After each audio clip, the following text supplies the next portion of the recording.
বিগত আওয়ামী লীগ সরকারের অংশীদার খ্যাত জাতীয় পার্টি সহ ১৪ দলের কার্যক্রম নিষিদ্ধ করার দাবিতে রাজপথে কর্মসূচি পালন করছে জামায়াতে ইসলামী সহ ৭ রাজনৈতিক দল। ১৪ দলীয় জোটের একমাত্র উল্লেখযোগ্য দল আওয়ামী লীগের কার্যক্রম ইতিমধ্যে নিষিদ্ধ করা হয়েছে।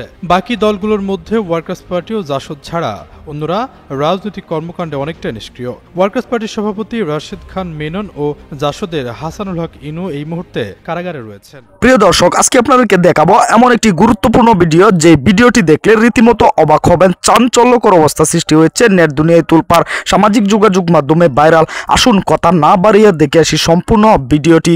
1 সেকেন্ডও না টেনে পুরো ভিডিওটি দেখবেন। চ্যানেলে নতুন হলে সাবস্ক্রাইব করে রাখবেন পরবর্তী আপডেট পাওয়ার জন্য। ভিডিওতে একটি লাইক করে দেখতে থাকুন সম্পূর্ণ ভিডিওটি।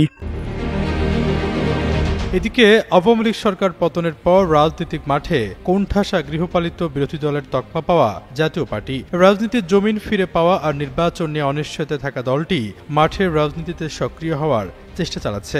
এমনকি দলটির পক্ষ থেকে দফায় দফায় হুঁশিয়ারি দেওয়া হয়েছে, আওয়ামী লীগ ও জাতীয় পার্টিকে বাদ দিয়ে কোনো নির্বাচন হলে তা মেনে নেওয়া হবে না। মাঠের রাজনীতিতে এখন আওয়ামী লীগের পক্ষে কথা বলা একমাত্র দল জাতীয় পার্টিকে নিষিদ্ধের দাবিতে এরই মধ্যে জামায়াতের নেতৃত্বে রাজপথে আন্দোলন শুরু হয়েছে।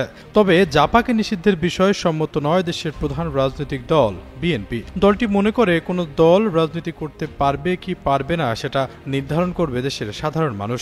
নিষিদ্ধ করে কোনো দলকে দাবিয়ে রাখা গণতন্ত্রের জন্য শুভকর নয়। সবাইকে নিষিদ্ধ করলে কাদের নিয়ে নির্বাচন হবে জামায়াতকে ইঙ্গিত করে এমন প্রশ্ন ছুটতে দেখা গেছে কোনো বিএনপি নেতাকে।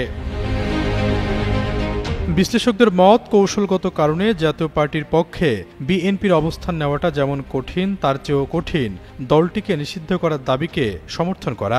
জাতীয় পার্টি নিষিদ্ধ হলে বিএনপি আরেকটি চ্যালেঞ্জের মুখে পড়তে পারে, কারণ জাপান নিষিদ্ধ ও ১৪ দলের অনুপস্থিতির সুযোগে জুলাই সনদ ও পিআর পদ্ধতি আদায়ের জন্য ফেব্রুয়ারিতে অনুষ্ঠেয় নির্বাচন বর্জনের ঘোষণা দিতে পারে জামায়াত সহ সমমনা দলগুলো। তারপরেও যদি ফেব্রুয়ারিতে নির্বাচন হয়, যেমনটি অন্তর্বর্তীকালীন সরকার ঘোষণা দিয়ে রেখেছে, তা একতরফা নির্বাচনে পরিণত হতে পারে, যেমনটি ২০১৪ সালে হয়েছিল।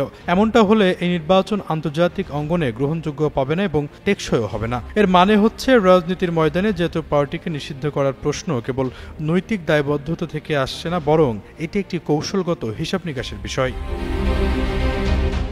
সম্মানিত দর্শক, সম্পূর্ণ ভিডিওটি দেখলেন, অবশ্যই বুঝতে পেরেছেন ভিডিওটি গুরুত্বপূর্ণ ছিল।